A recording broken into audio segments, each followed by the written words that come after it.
Welcome back, and thank you for joining for another one of Mike and Billy's whiskey reviews. Just Mike today, and I'm gonna do Ledaig, 10 years old. Ledaig, I believe that's how you say it. It looks like Ledaig, but to be completely transparent with everybody, I wasn't the greatest speller growing up when I was a kid, or reader, English, hooked on phonics, any of it. So it looks like Ledaig, but I Googled it and I believe it's pronounced Ledaig. Doesn't make sense to me, but it doesn't have to. All right, what do I know about this one? Okay, it is a 10-year-old whiskey. It is an island whiskey. A whiskey from the island of Mull, M-U-L-L, which I actually went to Apple Maps, put in the address, went over there, expanded out, saw what else was there, and you know what I noticed? This island is just north of Islay in Jura, straight up on the west coast of Scotland. So it is actually classified as an island whiskey. This actually is similar to like the Springbank distillery, where they make a couple different versions and they'll call them something different. This is actually the Tobermory distillery makes this Ledaig, and this is the peated version of their whiskey. So if you're a fan of the Springbank distillery, a way to compare it is to say this is essentially the long row. The long row of Springbank, or at least from what I've been able to read about it. All right, so here's what I know about it. It's a peated whiskey, natural color, unchill filtered, and it is 46.3% ABV, just like the Bunnahabhains that I've been getting, the 12 and the 25 years. So I don't know why that's 64.3%. I don't know why that's kind of a marker that I've been seeing more readily, but probably because it's probably suggesting to you that it is unchill filtered as well. That would be my guess. So anyway, the island of Mull, hope I'm pronouncing that correctly. It's north of the island of Islay. They're doing some peaty whiskeys. Let's see what we think of it as far as the smell and the taste. And before we go any further, let me thank my good friend Keith at the Malted Man Cave for giving me the rest of this bottle. Yeah, he gave it to me with a good third of it left. I've been drinking it down kind of to get used to the bottle and see, kind of what I thought of it. Anything else I want to say about this distillery? Oh, this whiskey in 2008 was the gold medal winner in the International Wine and Spirits Competition. I mean, I know they give gold medals to a few people every year and different people every year, but it's still nice. Let me give you that color since it's natural. It is a light gold.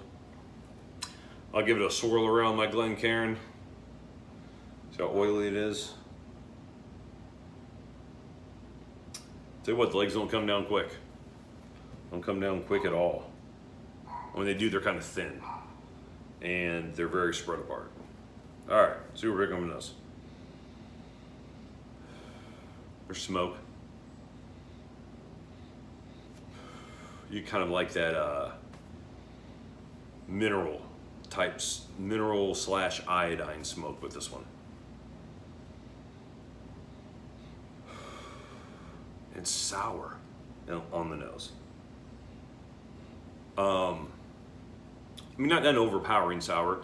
If you've ever had a 12-year-old single barrel Balvenie, that's a very bitter, sour type of whiskey. I get a little bit of that bitter sour in here. Not as much as in that Balvenie 12-year-old single barrel, but there's an element to it, maybe 15% of it. Definitely mineral. A nice, in the background, a nice malty barley note.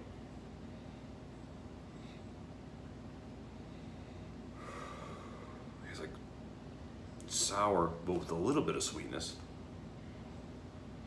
which is kind of weird. It almost reminded me of a cross between, again, that Balvenie 12-year-old single barrel and like a Springbank 10. It's somewhere kind of in the middle, in my opinion, from the whiskeys that I've tried. First sip time.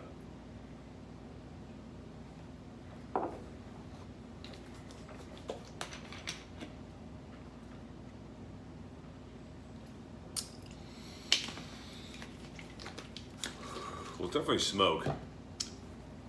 It's a little more spicy, almost peppery on the palate, where I wasn't getting that at all on the nose. Peppery, spicy pepper, maybe clove and black pepper on the palate, along with the smoke, a little bit of brine, and actually a little bit of salty end. Kind of changed it up a little bit there after a few minutes on the palate. Add some water to it, in case you didn't know, in case you didn't pick that up. I haven't quite got the camera angle right to where you can actually see the end of the bar and kind of highlight the bottle, but I'm working on it.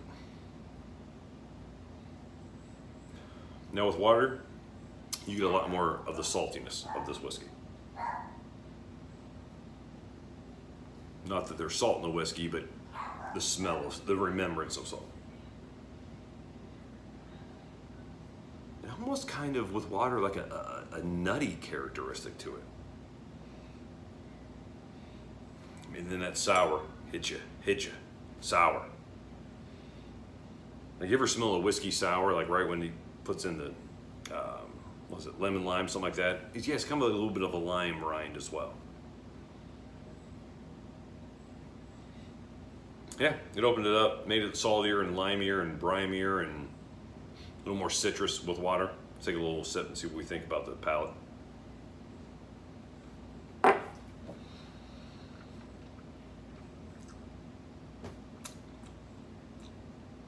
Kind of the same thing on the palate as it did on the nose. Kind of brought out the salt. It kind of brought out the brininess to it. Almost like, I don't like oysters, really, but a couple guys that go out with business clients love them, man, and they have them all the time. I kind of get like that oyster smell, but on the palate with a little bit of water. Almost smells like, it almost tastes like how the fresh oysters smell when these guys are sitting next to me. Never tried them, just can't get over the look. But yeah, kind of a little bit of that. Actually, it's a pretty complex whiskey. This Ledaig 10, again, I believe it's called Ledaig. If I'm saying that incorrectly, let me know. It looks like Ledaig, but it's supposed to be Ledaig. But it's a good whiskey. It's, you know, checks a lot of boxes, has an age statement on it. It's a peated whiskey, which I'm really a big fan of. Also, it has high ABV, over 46%, non-chill filtered, non-colored. So you know what you're getting in the bottle. I love these clear bottles, even when the whiskey is light, because it's all about how it tastes.